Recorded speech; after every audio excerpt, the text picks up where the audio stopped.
जो प्रभु राम जहां विराजमान है, जहां रामलला विराजमान है। चलते हैं अयोध्या।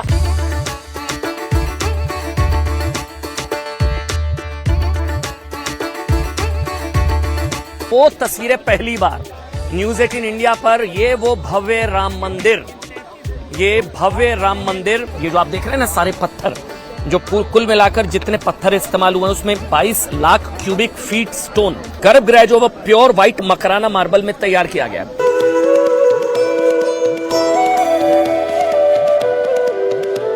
जो आप ये दीवार देख रहे हैं ना, ये इस तरह की दीवार मंदिर के चारों तरफ बनाई जा रही है, जिसे परकोटा कहा गया है।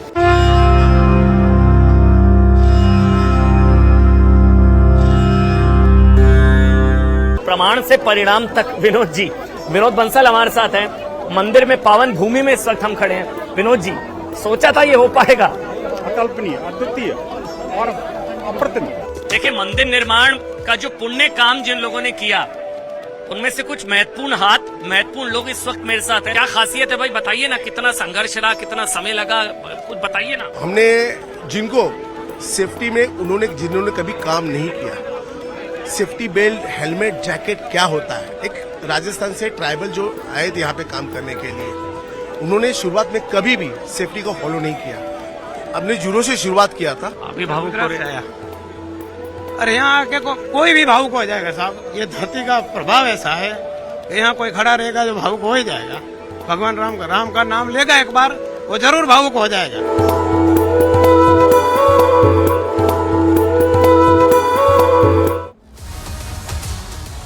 देश नहीं झुकने देंगे का अयोध्या एडिशन। जय श्री राम, नमस्कार, मैं हूं आपके साथ अमन चोपड़ा। भगवान राम को समर्पित एक मशहूर भजन की पंक्तियां हैं, जिसमें यह बताया जाता है कि राम नाम जो गुनगुनाता है एक तरीके से, वो प्रभु राम के बहुत करीब पहुंच जाता है। लेकिन आज ये कहानी शुरुआत करें, लेकिन उससे पहले ये रिपोर्ट आपको दिखाते हैं।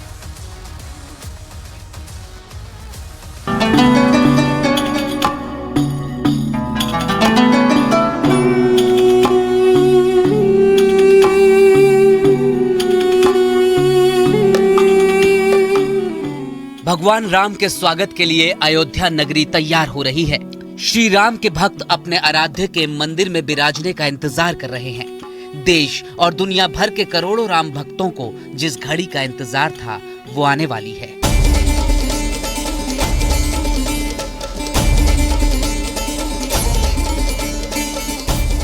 प्राण प्रतिष्ठा 22 जनवरी को होनी है, लेकिन उससे पहले न्यूज 18 आपको श्री राम मंदिर के एक्सक्लूसिव दर्शन करा रहा है। कहां श्री राम विराजेंगे, कहां प्रभु राम के लिए परिक्रमा पथ होगा, कहां होगा प्रवेश द्वार। न्यूज 18 करा रहा है राम मंदिर के सबसे भव्य और अलौकिक दर्शन।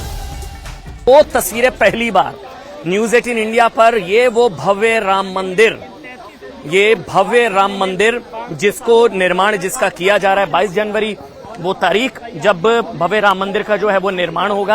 अच्छा, इसकी खासियत जो बताई जा रही है, जो भव्य राम मंदिर जो आप इस वक्त अपनी टीवी स्क्रीन पर देख रहे हैं, हम मंदिर की तरफ बढ़ रहे हैं। ये मंदिर की तरफ बढ़ते हुए अगर आप देखेंगे, मंदिर और मंदिर के जो पूर्वी, जो आप उस तरफ देख रहे हैं, जो एंट्री है जो पूर्वी तरफ है, वो जो इस वक्त आपकी टीवी स्क्रीन पर है, पूर्वी द्वार जो है मुख्य द्वार होगा, और वहीं से जब आप घुसेंगे तो मुख्य मंदिर में आप एंटर करेंगे। अब हम मंदिर की तरफ बढ़ रहे हैं। रामलला का मंदिर जो है, वो बताया जा रहा है कि लगभग काम जो है उसका, गर्भगृह का काम जो है वो लगभग पूरा हो चुका है।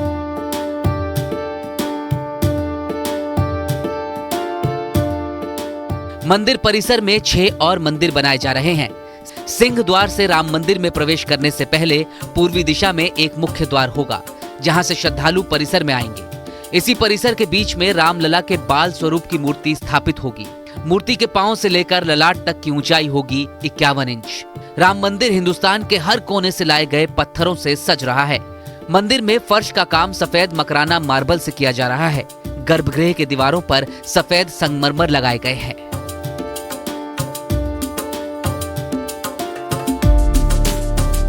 बाईस लाख क्यूबिक फीट स्टोन का इस्तेमाल, ये जो पत्थरों का जो इस्तेमाल किया गया है, उतना इस्तेमाल उत्तर भारत के किसी मंदिर में आज तक नहीं किया गया। ये जानकारी चंपत राय की तरफ से दी गई। दूसरी सबसे बड़ी जानकारी जो चंपत राय की तरफ से दी गई, उन्होंने बताया कि भव्य राम मंदिर में जितने आप पत्थर इस वक्त देख रहे हैं, राम मंदिर में एक बंसी पहाड़पुर के गुलाबी पत्थरों का इस्तेमाल किया गया। इस पे नक्काशी बहुत आसान होती है, नक्काशी की जा सकेगी, बहुत आसान होती है। ये बताया गया कि जो फाउंडेशन है, बहरहाल जो फाउंडेशन है उसको बहुत स्ट्रांग बनाने के लिए इसमें IIT चेन्नई के इंजीनियर्स इसमें लगे हुए थे। भव्य मंदिर का निर्माण 70 एकड़ भूमि के उत्तरी भाग पर किया जा रहा है। यहाँ 3 मंजिला मंदिर बनाया जा रहा है। भूतल का काम लगभग पूरा हो चुका है। परकोटा जो शब्द आप संभवतः पहली बार सुन रहे होगे, मैं फिर से बता दूं, ये जो मोटी दीवार आप देख रहे हैं ना, ये मंदिर के चारों तरफ इस तरह का एक परकोटा बनाया जा रहा है। परकोटा मतलब परिक्रमा का मार्ग बनाया जा रहा है। ये 14 फीट चौड़ी वॉल होगी और मतलब आप समझ लीजिए 4 मीटर से भी मोटी, डबल स्टोरी। इसमें परिक्रमा की जाएगी। मतलब आप जो मंदिर, मगर लाइन बहुत ज्यादा लंबी है तो फिर परिक्रमा के जरिए जो है पूरे प्रभु राम और रामलला को परिक्रमा उनकी की जा सकेगी। महत्वपूर्ण चीज ये है कि जो परकोटा इस वक्त आप देख रहे हैं, जो सामने की तरफ ये देख रहे हैं ना आप, ये जो ईस्टर्न गेट हो गया, ये जो पूरी दीवार है, उसके अगर थोड़ा सा इस तरफ आप देखें, जो इस वक्त पंकज आपको दिखा रहे हैं, जो एक बेस बना हुआ है,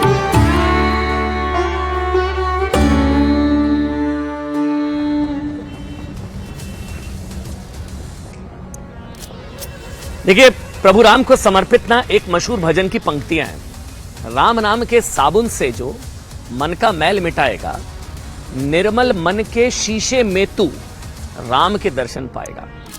समस्या जानते हैं क्या है? समस्या यह है कि भारत में कुछ लोगों को श्री राम के नाम का वो साबुन भाता नहीं है जो मन का मैल मिटाता है, बल्कि वो हर दिन सेकुलरिज्म के उस साबुन से स्नान करना चाहते हैं जिसने इस देश को 70 वर्षों तक सिर्फ तुष्टीकरण के झाग में डुबो कर रखा है। देखिए, मैं इस वक्त, आप जानते हैं, मैं अयोध्या में हूं, राम की नगरी, जो सरयू नदी के तट पर बसा शहर है। वो सरयू नदी जो प्रभु श्री राम के वनवास से लेकर उनकी अयोध्या वापसी तक की साक्षी रही, और फिर इसी सरयू ने कलयुग में भगवान राम को 14 साल नहीं बल्कि 500 वर्षों के वनवास में जाते देखा। इस बार भगवान राम का ये वनवास कैकेयी ने नहीं बल्कि खुद भारत के कुछ लोगों ने दिया था। बहुत दुख होता है ये कहते हुए, भारत के कुछ लोगों ने प्रभु राम को यह वनवास दिया 500 वर्षों का। लेकिन सरयू ने फिर भी प्रतीक्षा की, इतनी लंबी प्रतीक्षा, 500 वर्षों की प्रतीक्षा, इतना लंबा इंतजार जितना शायद भागीरथ ने मां गंगा को पृथ्वी पर लाने के लिए भी नहीं किया था। और अब यह इंतजार खत्म होने को है। 22 जनवरी को रामलला एक बार फिर राम मंदिर में विराजेंगे। पूरा देश ही नहीं, दुनिया के करोड़ों हिंदू राम में आस्था रखने वाले रामलला के दर्शन पाने के लिए ना ललायत हैं। लेकिन इस देश में इस ऐतिहासिक क्षण से पहले एक बार फिर प्रभु श्री राम को वैचारिक वनवास में भेजने की तैयारी हो रही है। 3 तस्वीरें आपको दिखाते हैं। आज की खबर आप समझ जाएंगे। जब मैं अयोध्या में था तो ये खबरें मुझे मिली। पहली तस्वीर, कांग्रेस नेता और राहुल गांधी के करीबी राजनीतिक गुरु सैम पित्रोदा, जानते क्या कह रहे हैं? कह रहे हैं कि राम मंदिर के मुद्दे पर ना देश अटक गया है। इतना बड़ा मुद्दा बना दिया जैसे मतलब राष्ट्रीय मुद्दा बन गया। इनको परेशानी है कि राम मंदिर पर देश अटक क्यों गया है और मंदिरों को तो मुख्य धारा में आना ही नहीं चाहिए। सैम पित्रोदा, इनका दर्द समझाएंगे आपको। दूसरी तस्वीर राहुल गांधी की है। भारत जोड़ो यात्रा 2.0 का ऐलान कर दिया आज कांग्रेस पार्टी ने। 14 जनवरी से शुरू होगी। ये तारीख सुनकर आप थोड़ा चौंके। 14 जनवरी, 16 जनवरी से यहां अयोध्या पूरे देश में पूजा पाठ शुरू होने जा रहा है। 14 जनवरी से राहुल गांधी न्याय यात्रा निकालने जा रहे हैं, यानी कि रामलला की प्राण प्रतिष्ठा से 6 दिन पहले। हालांकि आप जानते हैं राहुल गांधी को निमंत्रण नहीं आया, सोनिया गांधी जी को आया। वो आएंगी नहीं आएंगी पता नहीं, लेकिन वो अगर 14 तारीख से यात्रा की शुरुआत करेंगे तो जाहिर है कांग्रेस के बहुत सारे नेता भी उनकी यात्रा का हिस्सा बनेंगे। और कांग्रेस का एक बड़ा वर्ग शायद राम मंदिर को दूर से ही राम राम कहेगा।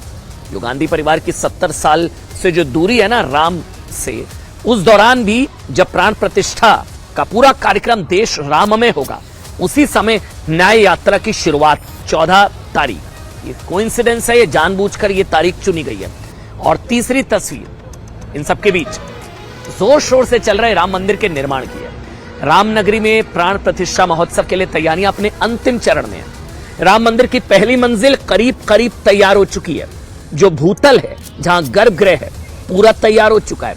प्रथम तल 90% काम पूरा हो चुका है। जिस गर्भगृह में श्री राम की प्राण प्रतिष्ठा होनी है, श्री राम का धाम किस दिव्य और भव्य स्वरूप में होगा, हर कोई जानना चाहता है। राम मंदिर बनने जा रहा है।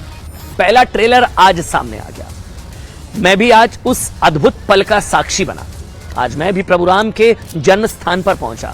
दीवारों से लेकर परकोटे तक और परिक्रमा पथ तक हर तस्वीर अनुपम है, दिव्य है। दुनिया 22 जनवरी के बाद जो देखने वाली है ना, 22 जनवरी को, उसका ट्रेलर कम से कम आप मेरी नजर से इस रिपोर्ट में देख सकते हैं। इस मंदिर परिसर में 5000 से ज्यादा लोग दिन रात काम कर रहे हैं, पूरे भक्ति भाव और तन्मयता के साथ। काम करने वाले लोगों के दिल में श्री राम बसे हैं। उनके लिए ये सिर्फ मंदिर निर्माण नहीं, वो तो इसे पुण्य का काम मानते हैं। आप भी भावुक हो रहे हैं। अरे यहाँ आके कोई भी भावुक हो जाएगा साहब। ये धरती का प्रभाव ऐसा है कि यहाँ कोई खड़ा रहेगा जो भावुक हो ही जाएगा। भगवान राम का नाम लेगा एक बार, वो जरूर भावुक हो जाएगा। और मैं गुजरात से आया सेवा के लिए। परिवार से आखिरी बार कब मिले कब बात? जब दीपावली से पहले यहाँ दीपोत्सव था, उससे पहले आया था 1 महीने के लिए ही आया था साहब। लेकिन अब ऐसा लगा है यहाँ आके कि भगवान जब तक नहीं बैठ जाएंगे तब तक मैं घर वापस नहीं जाऊंगा। तो एक रामायण में प्रसंग है कि जब भगवान जंगल में पहुंच गए हैं वनवास के दौरान, जब वो व्यवस्थित हो गए झोपड़ी ओपड़ी बनाने के बाद, तो वहाँ कुछ लोगों ने आके उनसे ये पूछा कि मैं आपकी क्या मदद करूं। तो भगवान राम बोले तो मेरा इतना सा काम कर दो कि जिस रास्ते से आए उसमें बड़े कंकड़ पत्थरों को कांटे थे, उनको आप चुम करके फेंक दो। तो उन्होंने कहा तुम्हें तो 14 साल का वनवास, वो पहली साल चल रहा है, अभी आप ऐसा क्यों सोच रहे हैं? उन्होंने कहा मुझे एक दिन ढूंढते ढूंढते भरत जरूर आएंगे और उनके पैरों में वो कांटे न लगे, ऐसी व्यवस्था कर दो कैसे भी, मुझे बहुत कष्ट होगा और उन्हें ये कांटे लगे। तो मैं सर बिल्कुल इसी प्रसंग पे चल रहा हूँ कि मैं जिस रोड को काम देख रहा हूँ, मैं जिसका इंचार्ज हूँ, कि किसी भी तीर्थयात्री को एक बार भी कोई ऐसी तकलीफ न हो जो ये कांटे आपने उखाड़े। मैं कोशिश कर रहा हूँ सर, प्रयास हमारा है, हमारी पूरी टीम का और जो लोग काम कर रहे हैं, पूरा प्रयास है कि इस तरीके का हो जाए। तो मुझे लगता है कि इससे अच्छी अनुभूति मुझे जीवन में होगी नहीं। ये राम मंदिर ट्रस्ट ने न्यूज 18 को बताया कि अगले 7 से 8 महीनों में 7 मंदिर और बनेंगे, जिनमें महर्षि वाल्मीकि, वशिष्ठ, विश्वामित्र, अगस्त्य, निषाद राज, शबरी और अहिल्या देवी का मंदिर शामिल है। अब 22 जनवरी का इंतजार पूरा देश कर रहा है, लेकिन शुरुआत से लेकर अंत तक बीएचपी की भूमिका बहुत खास रही। शुरुआत से लेकर अंत तक राम मंदिर निर्माण आंदोलन से लेकर मतलब प्रमाण से परिणाम तक। विनोद बंसल हमारे साथ हैं। मंदिर में पावन भूमि में इस वक्त हम खड़े हैं। विनोद जी, सोचा था ये हो पाएगा? अकल्पनीय, अद्वितीय और अप्रतिम।